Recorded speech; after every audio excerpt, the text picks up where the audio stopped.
중국은 이 강을 잘 다루느냐 못 다루느냐에 따라서 왕조의 흥망성쇠가 결정이 돼요. 강이 홍수가 나갖고 못 먹게 살게 되면은 하늘이 이 황제를 버렸다. 그래갖고 나라가 바뀝니다. 그만큼 치수 사업이 중국에는 중요했죠. 그런데 중국은 신들의 세상으로 가지 않아요. 기원전 221년 진시황이 전체 중국을 통일하죠. 그래갖고 뭐가 좋을까? 내 이제 나라를 통일했으니까 왕이라는 거는 좀 괜찮고, 근데 천자라는 하늘의 아들 그것도 좀 마음에 안 들어. 옥황상제 하늘의 신이라는 뜻이에요. 그래? 그러면은 나는 황제로 할게. 그래서 이 중국은 황제가 최고 높은 거예요. 그 위는 있을 수가 없어. 다시 말해서 그리스도교에서 말하는 하느님 그거 필요 없어. 내가 곧 하느님이야. 그게 황제예요, 황제. 그래서 13억이나 되는 중국의 신앙이 정착할 수가 없는 거예요.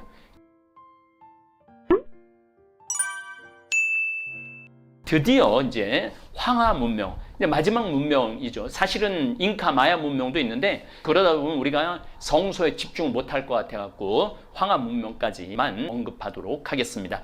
이 황하 문명이 의외로 가장 늦은 문명이에요. 메소포타미아 문명이 제일 빠른 거죠. 3200년, 3500년 정도 되고, 기원전 이집트 문명은 3200년에서 시작을 하고, 그 다음에 인더스 문명은 기원전 한 2500년 되는데, 황하 문명은 기원전 2000년경에 시작을 합니다.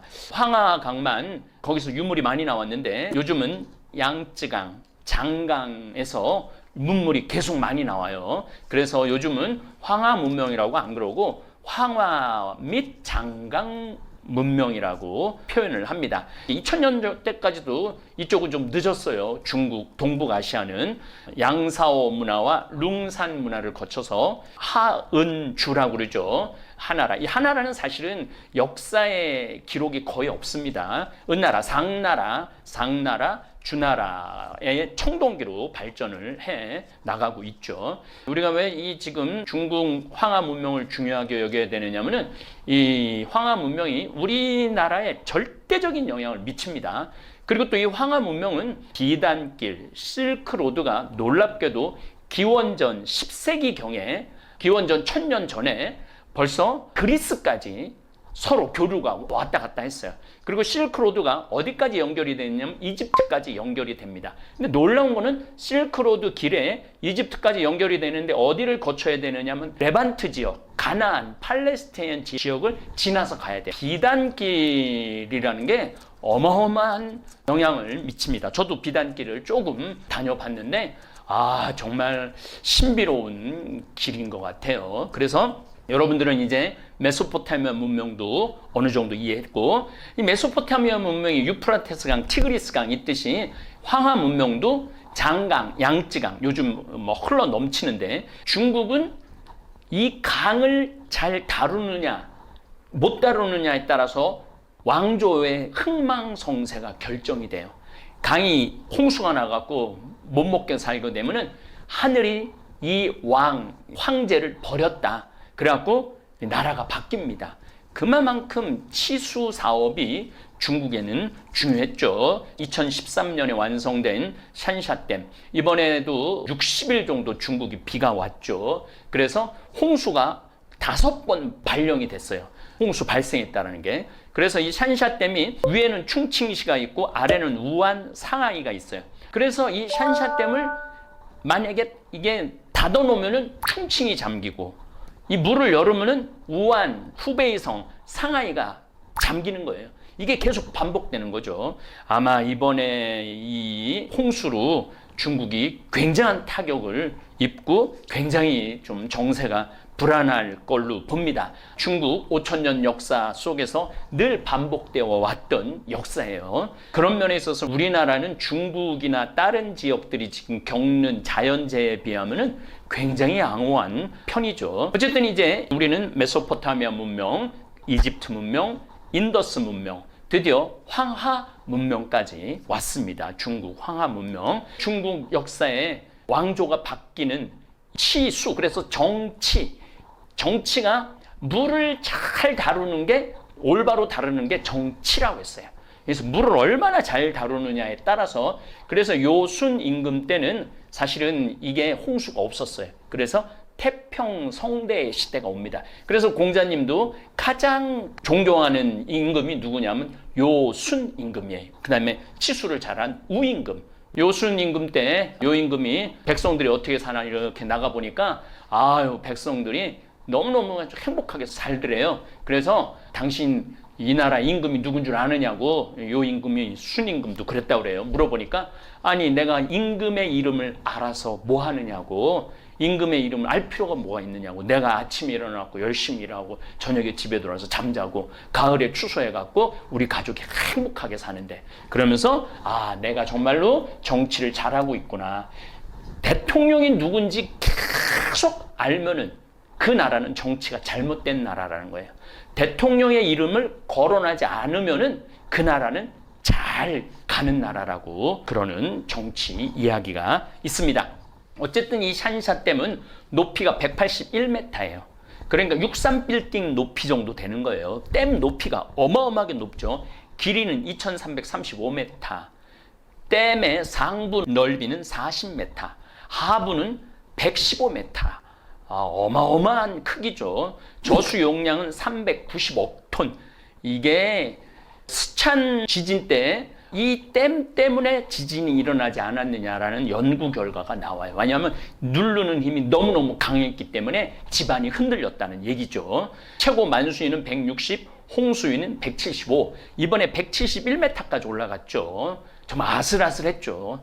이거 넘치면 그냥 그 밑에 몇억 명이 목숨을 잃고 삶의 터전을 잃는 거죠. 그러니까 왕조가 바뀐다는 얘기를 하는 거죠. 연간 발전량은 1875kW, 원자로 출력 23배 정도, 전 세계에서 가장 큰 댐을 갖고 있죠. 이 샨샤댐을 중국을 상징하고 이 물 다루는 것에 따라서 나라의 왕조의 흥망성쇠가 결정된다라는 거죠. 여러분들, 이집트는 왜 문명이 그렇게 찬란하고 편안했어요? 아주 정기적으로 나일강이 범람했기 때문에 그래요. 그래서 이집트 사람들은 죽어서도 이렇게 좋은 세상에서 살았으면 좋겠다. 그래서 영원한 생명에 대한 생각이 굉장히 많았던 문명이 이집트 문명입니다. 그 다음에 메소포타미아 문명은 유프라테스강, 티그리스강, 저 터키에서부터 비가 너무나 불규칙적으로 오기 때문에 너무 불안했어요. 그래서 제사도 많이 지내고, 신들을 노엽게 하지 않으려고 제사도 많이 지내고, 현세에 대한 집착이 굉장히 강했어요. 그래서 신들이 대개 물을 관장하는 신, 불을 관장하는 신, 번개를 관장하는 신, 이 구약 성서에 늘 드러나는 바알 신이 번개를 관장하거든요. 그리고 황소를 상징하고, 아세라 신, 그러니까 부유를 상징하는, 풍요, 다산을 상징하는 신들이 이렇게 나오는 거죠. 그런데 중국은 신들의 세상으로 가지 않아요. 신들의 세계로 가지 않고 기원전 221년 진시황이 진나라를 전체 중국을 통일하죠. 그래갖고 뭐가 좋을까? 내 이제 나라를 통일했으니까 왕이라는 거는 좀 괜찮고 하늘과 땅을 연결해 주는 게 왕이거든요. 그 왕자가 그렇게 써 있잖아요. 주나라 때 천자라고, 하늘의 아들이라는, 하늘의 아들? 그것도 좀 마음에 안 들어. 옥황상제 황제, 하늘의 신이라는 뜻이에요. 그래? 그러면은 나는 황제로 할게. 그래서 이 중국은 이제 황제가 최고 높은 거예요. 그 위는 있을 수가 없어. 다시 말해서 하느님이, 그리스도교에서 말하는 하느님, 그거 필요 없어. 내가 곧 하느님이야. 그게 황제예요, 황제. 그래서 13억이나 되는 중국의 신앙이 정착할 수가 없는 거예요. 지금 시진핑이 황제 자리에 지금 이미 시황제라고 부르잖아요. 그래서 황제 자리에 오르는 거죠. 중국은 우리가 알아야 될 게 너무나 많죠. 나라는 하나라, 그 다음에 상나라, 그리고 주나라, 그 다음에 진시황, 221년에 전체 중국을 통일한 진시황, 그 다음에 유방, 항우하고 유방이 싸워갖고 결국 유방이 이겨갖고 세운 나라, 한나라. 또 삼국지는 이 한나라 다음에 나오는 거예요. 초한지는 바로 진나라 다음에 초나라하고 한나라하고 싸워서 유방이 이기는 나라를 얘기하죠. 그 다음에 우리하고 직접 연관이 된 수, 당나라, 그 다음에 송나라, 원나라, 명나라, 청나라, 그 다음에 이제는 중화인민공화국, 지금 이렇게 중국 역사 쭉 이렇게 오죠. 여러분 이거 다 외울 필요 없어요. 여러분들이 조금 좀 예민하신 분들은 느끼실 거예요. 근데 왜 중국은 왜 나라 이름을 딱 한 나라 이름으로 하지? 원나라, 진나라, 명나라, 한나라, 청나라 왜 한자로 하지? 이것은 주나라 때 하은주 시대예요. 그러니까 기원전 한 770년에서 기원전 221년. 제가 요 한나라까지만 강의를 할 거예요. 왜냐하면 한나라가 기원전 220년경에 진나라가 금방 망해요. 그리고 한나라가 예수님 시대하고 가장 연관성이 있는 나라가 한나라입니다. 그 다음에 뭐 수나라, 당나라, 수, 당, 원, 명, 청 이렇게 나가는데 그거는 뭐 우리가 굳이 공부할 필요는 없지만은 그래도 조금씩은 제가 여러분들한테 말씀을 드리겠습니다. 여러분들이 언뜻 들은 주지융님 호수에다가 술을 담아놓고 나무에다가 고기를 달아놓고 벌왕, 탕왕 이 아주 방탕한 왕들이 있어요. 오월 동주, 오나라고 월나라고 원수지간이 지내는 거죠. 여기서 와신상담이 나오고 사면초가 이건 항우가 마지막에 이제 유방한테 쫓겨갖고 뒤에 강이 있는데 마지막 배수진을 치죠. 그런데 이제 유방이 저거 밀고 끝내야 되겠다 그러니까 한신이라는 기가 막힌 책사가 지금 저 밀면은 죽기 살기로 합니다. 초나라의 노래를 이 병사들, 초나라에서 온 병사들한테 초나라의 노래를 부르면은 향수에 젖어갖고 싸울 기운이 없습니다. 그래서 밤마다 초나라 노래를 부르는 거예요. 사면 네 군데에 초나라의 노래가. 그래서 항우가 이건 끝났구나. 그래서 자결을 하죠. 그래갖고 한나라가 탄생을 합니다. 어쨌든 이런 이야기들, 그리고 중국에는 여자 얘기가 빠질 수가 없어요. 달기, 뭐 서씨, 왕소군, 초선, 양귀비 4대 미인이 있는데 황하무명은 조금 우리가 많이 들었던 내용들이 많아요. 그런데 아까도 말씀드렸지만은 중국은 진시 황대부터 황제야. 이거는 다 누구한테만 쓸 수 있는 말이냐면 하느님한테만 쓸 수 있는 단어예요. 그런데 이 황제를 중국은 자기네들의 왕, 자기네들의 군주한테 붙여주는 이름이 됐던 거죠. 지금 뭐 샨샤댐이 맨날 무너지느냐 안 무너지느냐, 인공위성으로 띄었을 때 찌그러졌다 안 찌그러졌다, 전 세계인의 관심이 샨샤댐이죠. 그만큼 인류 문명하고 강하고는 연관이 아주 깊다는 거예요.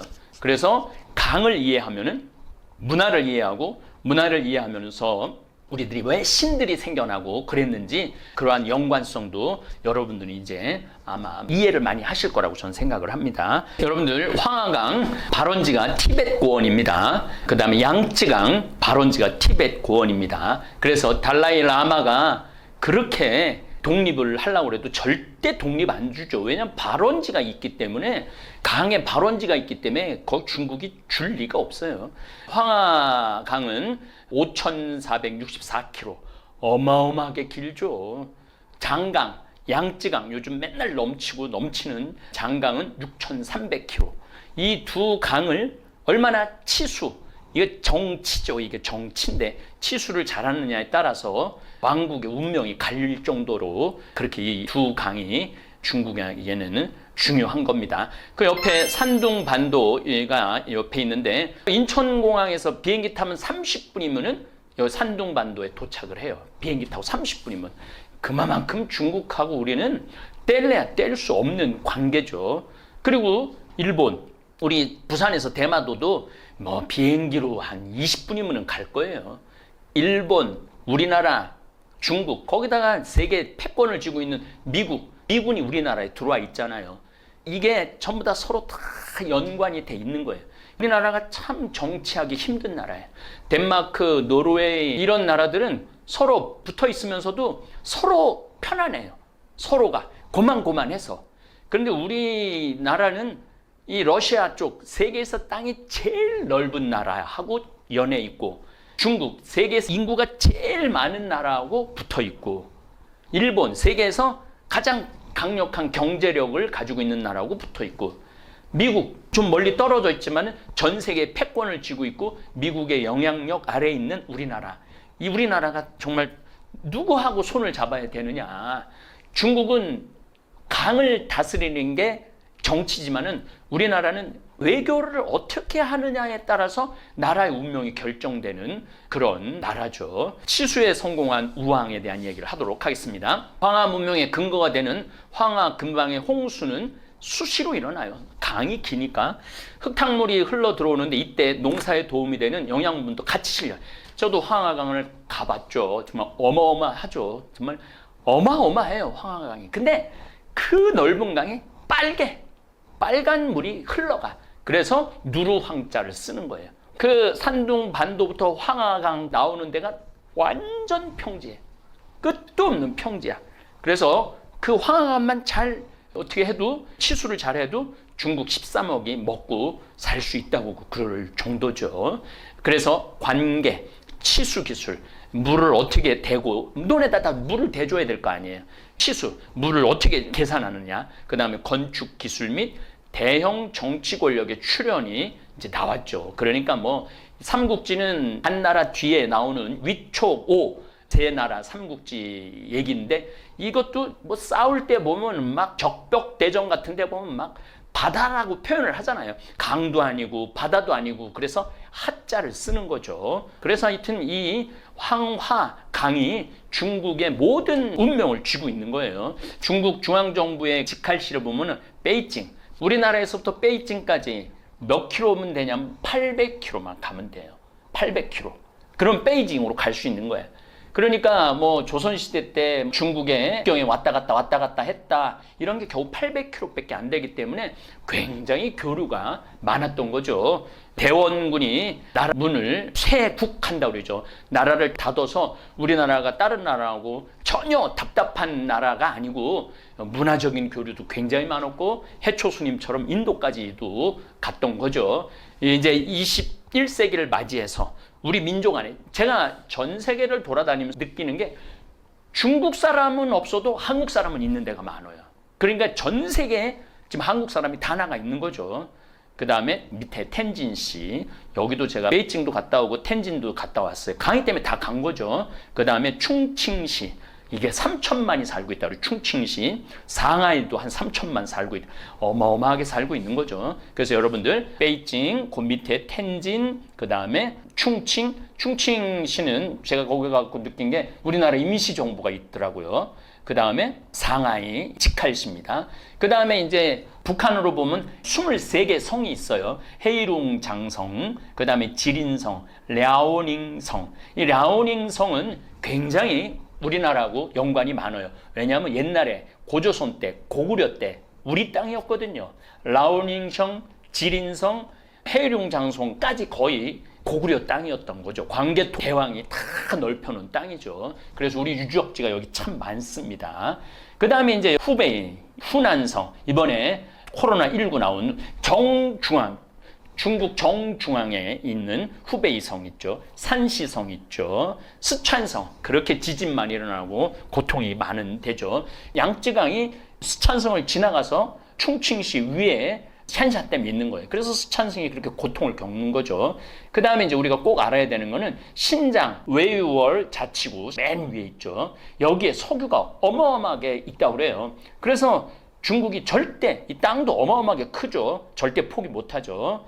그 다음에 티벳 자치구가 있고 그 다음에 닝샤 회족이라는 자치구가 있습니다. 그 다음에 광시장 쪽이라고 그러는데 거기 자치구가 또 내이몽구 자치구가 있고 이렇게 민족이 완전히 다르죠. 그럼에도 불구하고 몽고하고도 연관돼 있고 또 네팔, 인도하고도 연관돼 있기 때문에 절대 중국은 이 자치구를 포기하지 않을 겁니다. 무슨 일이 있어도. 지금은 이제 98%가 한족이니까 어떻게 하느냐면은 아예 한족을 이주를 시켜버려요.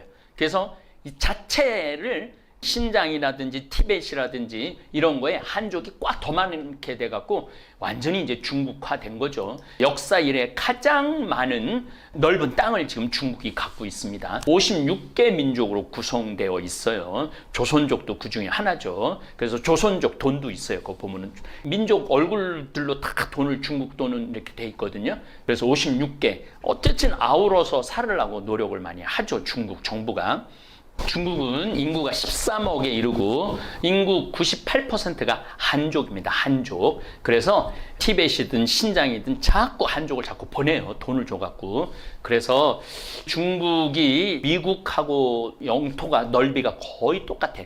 한 30만 제곱킬로미터 정도 작아요. 미국이 거의 1000만 제곱킬로미터 정도 됩니다. 우리나라 100배에 해당하죠. 우리나라가 10만 제곱킬로미터니까.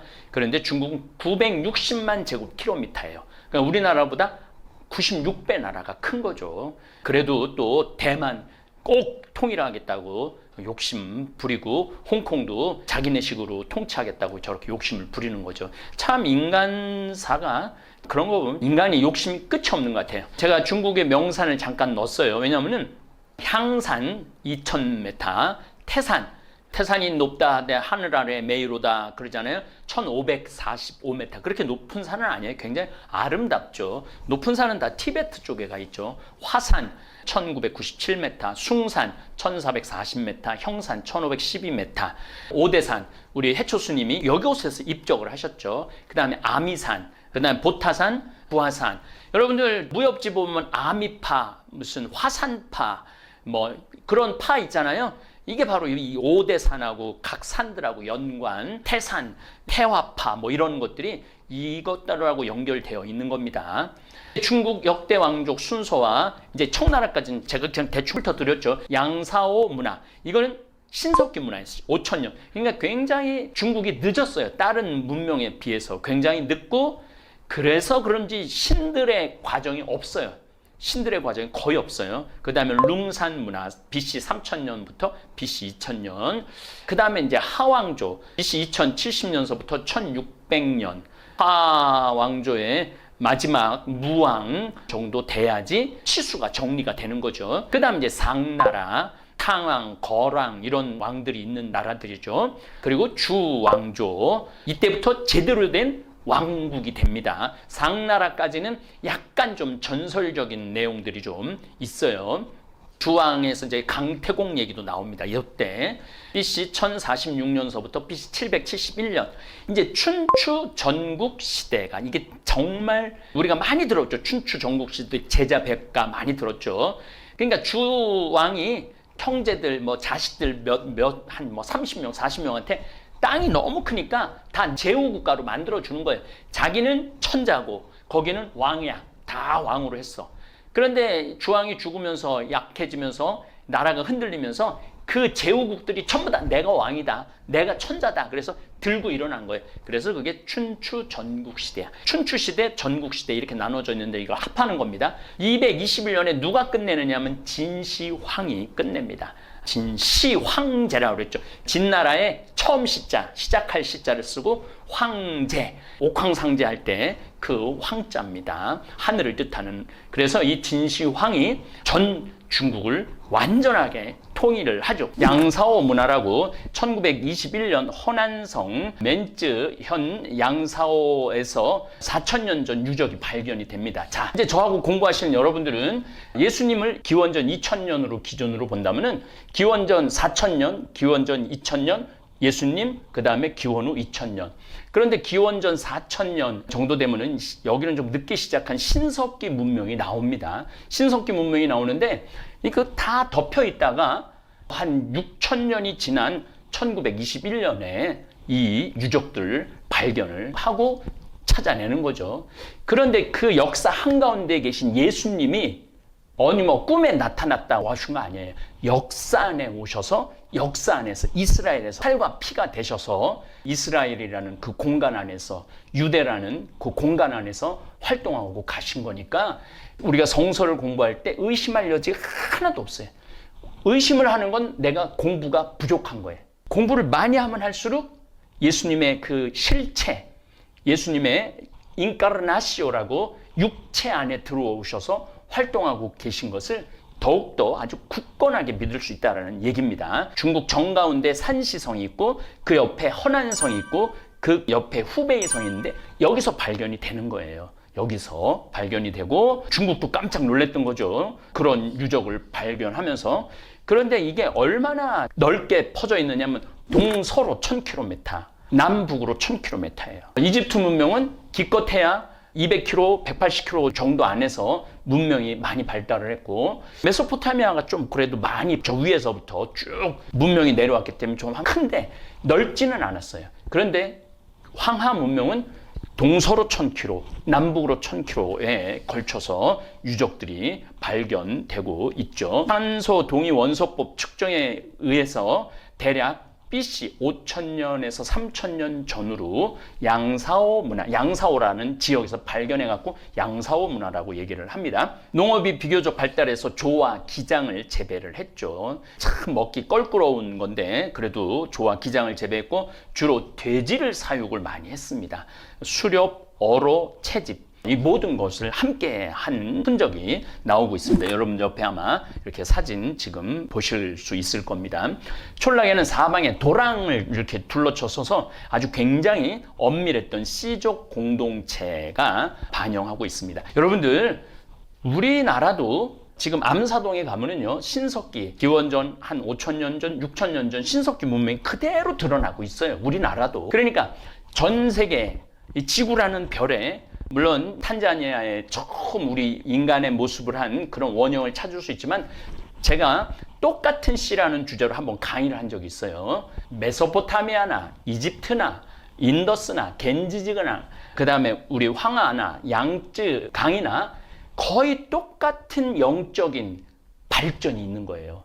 그림이 나오고 문자가 나오고 정치가 나오고 숫자가 나오고 그 다음에 직업이 생기고 그 다음에 사상이 생기고 종교가 먼저 생기고 그 다음에 사상이 생기는 거죠. 그래서 신화적인 요소가 굉장히 많은 거죠. 우리의 모습을 닮은 인간을 만들자 하느님이 그러셨잖아요. 우리 몸 안에는 하느님의 DNA가 있는 거예요.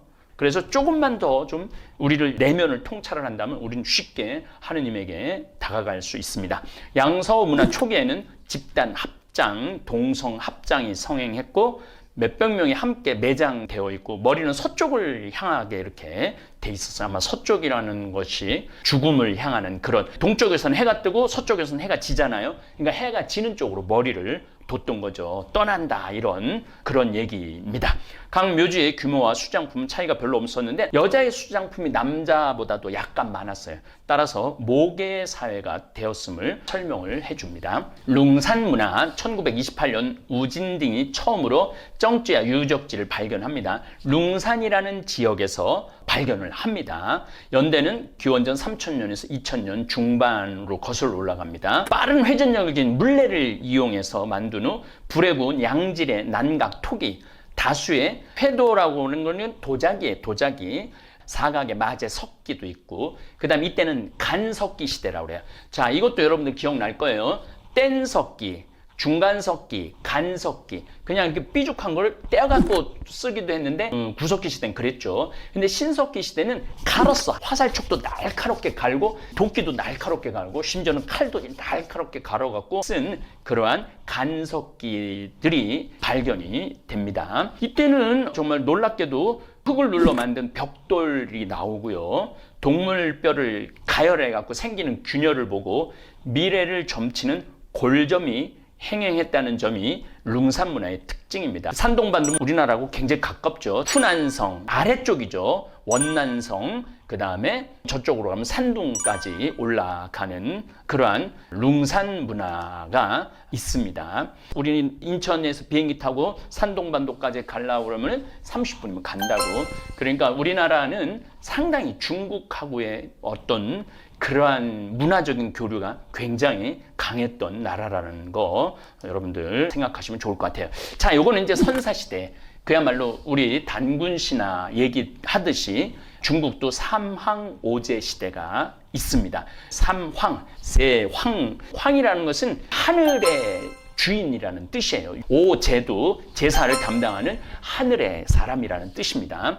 중국 고대 신화에 등장하는 제왕들로 3명의 황과 5명의 제를 말합니다.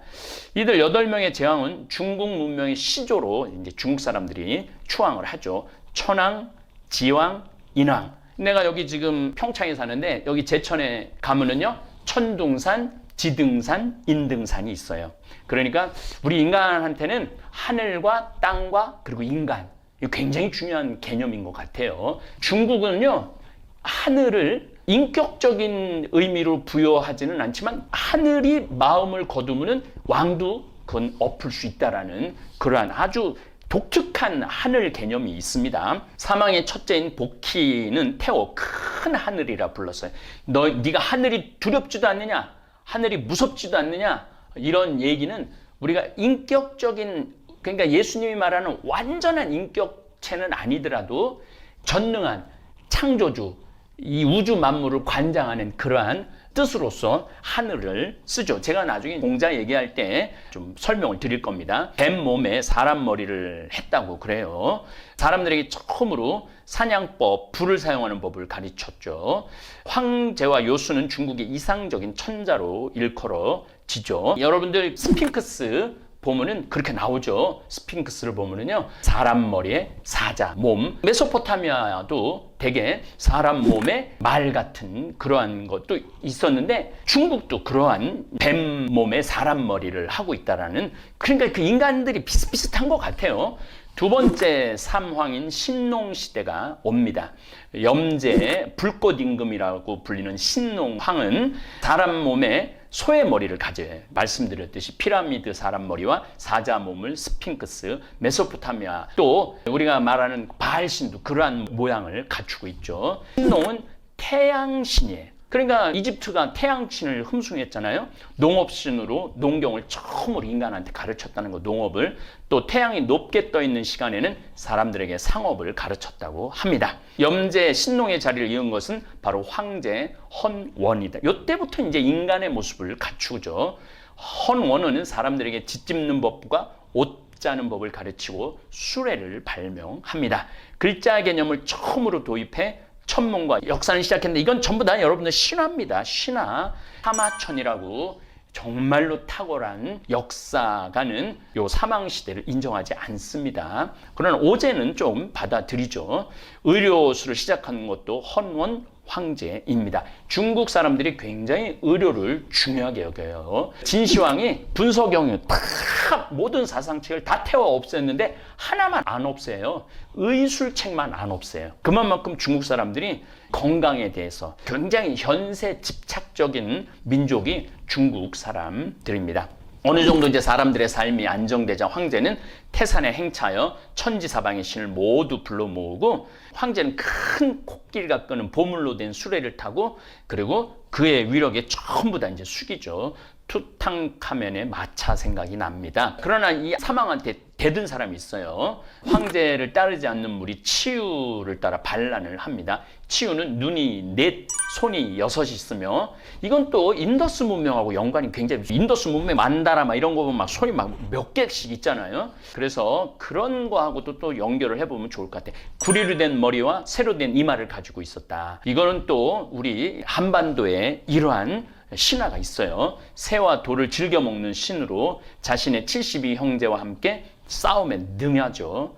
황제는 치유의 모방을 알자마자 군사를 모아서 정복을 하고 항복을 합니다. 이제 다 정복이 되니까 100살 되던 때 하늘에서 용이 내려와 황제가 하늘로 돌아가기를 간청을 합니다. 이제 인간 세상에 이제 있을 필요가 없다. 그래서 많은 사람이 황제의 치세가 계속되기를 원했지만은 황제는 중신들과 함께 용을 타고 승천 해고, 그 다음부터는 이제 오제 시대가 열립니다. 삼황오제. 보통 오제로 드는 것은 황제. 요 황제하고 요 황제는 달라요. 누르황이에요, 누르황. 중국은 누르황이 굉장히 중요합니다. 그래서 중국 사람들은 이 황제가 자기네들의 시조로 봅니다. 다른 건 몰라도 우와 탕은 중국 본토에서 역사라고 주장하는 상나라. 이때부터 이제 요순, 우, 탕 이렇게 넘어가거든요. 그러니까 오제 때 요순. 우리가 알고 있는 중국 황제의 개념은 누구한테서 생기느냐 하면은 진시황 때 생겨요. 중국을 전부 다 통일하고 난 다음에 누가 제일 높으냐? 그랬더니 삼황이 있었습니다. 그리고 오제가 있었습니다. 그래? 그러면은 나는 삼황의 황하고 오제의 제를 난 같이 쓰겠다. 그래서 그때부터 황제의 개념이 생깁니다. 이때부터 중국의 황제는 하늘을 대신합니다. 그래서 이 중국 역사를 보면은 사상이냐면 황제를 위한 사상이에요. 군주를 위한 사상이에요. 그래서 신앙으로 발전하지를 못해. 물론 노장 사상에서는 약간 좀 신선의 개념이 많이 나오긴 하지만은 그럼에도 불구하고 중국은 그걸 턱을 넘질 못해요. 그래서 지금도 중국에서는 우리 그리스도교가 안착을 못하고 선교를 못하고 있는 거죠. 공자님이 요순 시대를 너무너무 그리워하고 얘기를 많이 했는데 요순 얘기를 좀 할게요. 오제 중에 첫 번째 임금인 황제가 죽은 다음 얼마 지나지 않아서 요가 천자가 되어 요순 임금 때 나라를 다스립니다. 이 두 황제 요순은 검소하고 아주 질박했다고 그래요. 요 임금은 초가집에서 살았다고 그래요. 벽에는 석회를 바르지 않았다고 그래요. 음식도 현미와 야채를 주식으로 했다고 그래요. 겨울철에는 겨우 한 장에 녹피로 추위를 견디고 의복이 너덜너덜해지지 않으면 새 옷으로 갈아입지 않았다고 그래요. 천하에 단 한 사람이라도 기아에 허덕이거나 죄를 범한 사람이 있으면 이것이 모두 자신의 잘못이라고 요 임금은 생각을 했다고 그래요.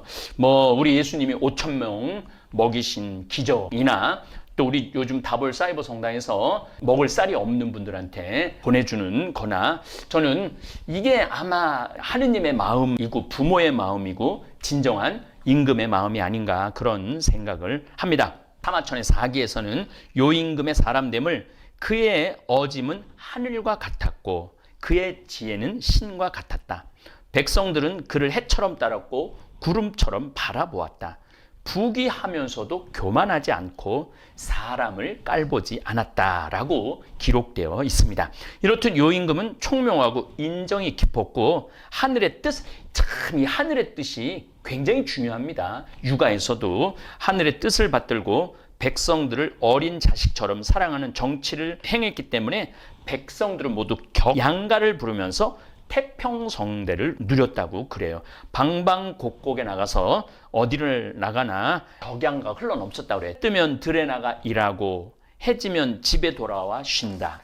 우물을 파 마시고 밭을 갈아 배를 채우니 내 살아가는데 임금의 힘 있으나 많아일세. 그러니까 정말 정치를 잘하는 거 무위의 정치라고 그래. 아무것도 안 하는 거. 위에 있는 사람이 아무것도 안 하는 거. 이게 좀 교만한 얘기 같지만은 사실 우리 생태마을 직원이 지금 50명이에요. 근데 저는 우리 생태마을 직원들한테 너무너무 감사한 게 제가 이렇게 하는 게 그렇게 많지는 않아요. 근데 직원들이 정말 열심히 해요. 무위의 정치인 거죠. 어쨌든 여러분 이런 시 한 수는 한번 알아듣는 것도 좋아요. 해 뜨면 들에 나가 일하고 해지면 집에 돌아와 쉰다. 우물을 파 마시고 밭을 갈아 배를 채우니 내 살아가는데 임금의 힘 있으나 많아일세.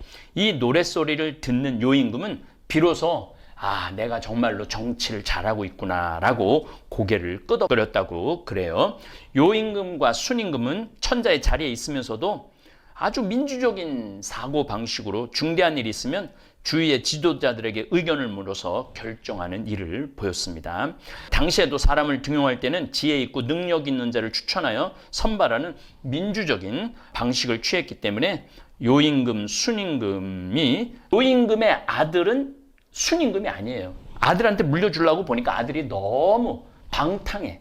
그래서 여럿을 찾아다녀요. 요 임금이 일찍이 허유라는 사람이 어질다는 소문을 듣고 그에게 천하를 넘겨주려고 그러는데 이 소문을 듣는 허유는 펄쩍 뛰면서 기산에 가서 숨었어요. 그 허유는 요 임금이 다시 9개 주의 장을 삼으란다는 말을 듣고 영수에 나가서 강가에 가서 귀를 씻어요. 마침 소에게 물을 먹이러 왔던 허유의 친구 소보가 너 왜 귀를 씻느냐 그랬더니 내가 못 들은 말을 들었기 때문에 귀를 씻고 있는 중일세. 못 들은 말은 무슨 말인가? 그러니까 요 임금이 저번에는 나를 천자 자리를 넘겨준다 그랬더니 이번엔 또 구주의 장으로 삼는다고 했다네. 이 말을 들은 소부는 물을 먹이려던 소를 끌고 상류 쪽으로 올라갔습니다. 허유가 그 까닭을 물었어요. 그러자 소부는 더럽혀진 귀를 씻은 더러운 물을 소에게 먹일 수는 없지 않는가. 그래서 상류 쪽으로 가서 깨끗한 물을 먹이려고 그러네 하면서 상류로 올라갔다는 얘기예요. 이렇게 요순 임금 때는 천하가 정말로 태평했다는 얘기입니다. 순임금의 생모가 죽자 아버지 고수는 후처를 드립니다. 그런데 이 순임금은요, 그 계모를 끝까지 효도를 했어요. 이 소문이 이제 요임금 귀에 들어가갖고 얼마나 순이 정말 어진지 두 딸 아황과 여영을 순에게 시집을 보내. 부부 사이가 어떤가. 그랬더니 너무나 흠잡을 것 없이 원만하였다는 거예요. 군자의 돈은 부부로부터 시작된다는 말이 있듯이 이들 부부 사이를 본 요임금은 순의 능력을 인정해갖고 이제 내가 나라를 넘겨도 되겠다. 그래서 나라를 넘긴 거예요. 그래서 이 요순 임금 때가 정말 최고의. 그런데 사실은 요순 임금이 왜 태평성대를 누렸느냐 하면은 요순 임금 때는요, 황하가 범람하지 않았다고 그래요. 중국은 역사적으로 35년에 한 번씩 황하강이 범람을 했다고 그래. 이번에는 황하강이 범람한 게 아니라 양쯔강이 범람을 했죠. 그래갖고 후베이, 후안이라는 곳, 그리고 위에 충칭도 홍수가 나고 아래도 홍수가 나고 그렇죠. 그래서 아마 이번에 중국이 굉장히 힘들 겁니다. 어쨌든 사망 오제 시대가 요순이 끝나면서 계속 치수의 문제가 있어요. 그래서 홍수를 다스리기 위해서 우라는 사람을 등용을 합니다. 이 우가 드디어 치수에 성공을 합니다. 우는 4000년 전 요순 시대 사람이에요. 요임금으로부터 왕위를 선양받았죠. 요임금의 사이기도 했던 순임금이 엄청난 홍수가 계속 나왔다고 그래요. 정치 끝말에. 그래서 물난리를 위해 고통받는 사람들을 구하기 위해서 곤이라는 사람에게 치수를 맡겨요. 이 곤이 계속 뚝을 쌓는 거야. 황하강에 뚝을 계속 높이 쌓는 거야. 그러니까 뚝이 터지면은 또 사람들이 홍수에 물려가는 거죠. 그래서 이 곤은 결국은 처형을 하고 그 아들, 그러니까 곤이 처형을 하고 아들 우한테 치수를 맡깁니다. 그런데 우는 치수 방법이 아버지와는 달랐어요. 물줄기를 차단하거나 물을 가두지 않았고 물길을 터서 원만하게 소통되도록 합니다. 그는 아버지가 쌓아 올린 거대한 뚝을 제거를 합니다. 탄샤댐 세운 게 아마 이거하고 좀 비슷하지 않을까 그런 생각을 해요. 홍수의 근본적인 원인은 가만히 보니까 물길 가는 대로만 물길을 만들어주면 물이 쉽게 바다로 쫙쫙 빠져나가는 거예요. 최대 난관이었던 용문이라는 곳에 물길을 트는 작업을 5년이 걸리기도 하죠. 그래서 완전히 아무리 홍수가 나도 일사천리로 황해로 나갈 수 있었던 거죠. 13년 동안 치수 사업을 했다고 그럽니다. 그런데 얼마나 치수를 열심히 했느냐 하면은 열자 양주 제7편에 따르면은 너무 몰두해서 아이도 기르지 않았고 가정도 돌보지 않고 신체는 반신불수가 되었고 손발에 살갗이 텄다고 그렇게 얘기를 합니다. 그래서 우에게 너는 정말 치수를 잘하는구나 그래갖고 우임금한테 나라를 넘기죠. 바로 이 우가 하나라, 여기 중국 역사상 최초의 왕조고 기원전 21세기에서 기원전 16세기까지 존재했던 나라로 기록이 돼 있죠. 그래서 중국 하면은 치수예요, 치수. 물을 어떻게 다루느냐, 거기에 따라서 이 임금이 성군이냐 폭군이냐가 결정되는 거예요. 지금도 사실은 중국은 치수에 문제가 있죠. 갑골문은 중국 대륙에서 청조 마렵인 1899년에 안양현 소둔촌 상의 수도였던 은허, 상나라의 수도가 은허죠. 은의 폐허에서 왕의영이 최초로 발견을 합니다. 그리고 중국 도처에서 계속 발견을 하는 거예요. 그때까지는 갑골 문자를 잘 몰랐어요. 거북의 배딱지와 짐승의 뼈에 새겨진 상형 문자를 보고 점도 치고 전쟁을 나가야 되느냐 말아야 되느냐 이런 것도 하죠. 그래서 은어 문자라고 부르기도 하고 중국 한자의 기초가 되죠. 갑골 문자는 기원전 1200년에서 기원전 1050년에 많이 나오죠. 그리고 딱 끊어지고 이제 그 다음에 상형 문자로 이렇게 나옵니다. 은어에서 출토했던 거북의 배딱지, 짐승의 뼈에 새겨져서 상형 문자, 한자의 원형이 되죠. 방경에서 주왕조까지 12왕 273년 동안 제작이 된 걸 찾아냈습니다. 이거는 신석기 시대부터 행해졌지만 문자로 새긴 건 상시대뿐이에요. 그러니까 하상주, 주나라로 이렇게 이어지는데 장나라부터는 이게 문자가 되었기 때문에 이때부터는 확실한 역사로 우리가 볼 수 있고 사마천도 그렇게 표현을 합니다. 제사에 쓰고 그 다음에 농경, 군사, 또 무슨 사명, 질병, 복점, 어쨌든 발굴 이후 상해, 제사, 정치, 사회, 경제 등이 연구가 됐고 전설로만 전해졌던 상나라가 가장 오래된 왕조라는 사실이 규명이 됩니다. 그래서 중국 역사도 이렇게 쭉 한 획으로 이렇게 지나서 우리가 볼 수 있는 것이죠. 네, 감사합니다. 황하강은 수천 년 동안 중국 문명의 젖줄이었지만 동시에 수많은 생명을 앗아간 재앙의 강이기도 했습니다. 어떤 날은 생명을 주는 풍요의 상징이었고 또 어떤 날은 모든 것을 삼키는 저주의 심장처럼 변했습니다. 수시로 범람하는 강, 언제 터질지 모르는 둑, 삶과 죽음의 경계 위에서 사람들은 자연을 두려워하고 두 손 모아 빌기보다 그저 살아남는 방법을 고민해야 했습니다. 그것이 황하 문명에서 신앙이 뿌리내리지 못한 가장 큰 이유인지도 모릅니다.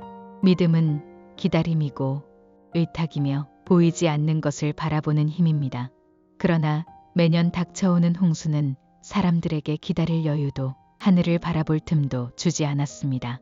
눈앞의 강을 다스리는 것이 가장 시급한 과제였고 치수의 실패는 곧 왕조의 몰락으로 이어졌습니다. 이처럼 황하 문명의 역사는 끊임없는 싸움이었습니다. 자연과의 싸움, 권력과 생존의 갈등, 그 속에서 하늘의 뜻은 점점 멀어지고 사람들은 눈앞의 권력과 힘에 더욱 집착하게 되었습니다. 신보다 더 중요한 건 살아남는 것이었으니까요. 그래서 중국 땅에는 유독 순교자의 피가 만들어낸 종교가 뿌리를 내리기 어려웠습니다. 고통을 신앙으로 승화시키는 대신 현실을 다스리는 법을 택했던 땅이었고 하늘을 우러러 기도하는 대신 땅을 관리하는 이론과 제도를 발전시킨 문명이었습니다. 하지만 지금도 묻고 싶습니다. 신이 떠난 땅에 과연 평안이 있었을까? 물길을 막고 둑을 쌓고 제국을 세웠지만 그 안에 마음을 채우는 평화는 있었을까? 신앙은 물이 넘칠 때에도 마음이 흔들릴 때에도 우리를 붙잡아주는 또 하나의 둑입니다. 황하 문명이 그 둑을 가지지 못한 이유, 그 속엔 우리가 신앙을 지켜야 할 이유도 함께 담겨 있는 건 아닐까요? 감사합니다. 하늘에 계신 우리 아버지, 아버지의 이름이 거룩히 빛나시며 아버지의 나라가 오시며 아버지의 뜻이 하늘에서와 같이 땅에서도 이루어지소서. 오늘 저희에게 일용할 양식을 주시고 저희에게 잘못한 일을 저희가 용서하오니 저희 죄를 용서하시고 저희를 유혹에 빠지지 않게 하시고 악에서 구하소서. 아멘.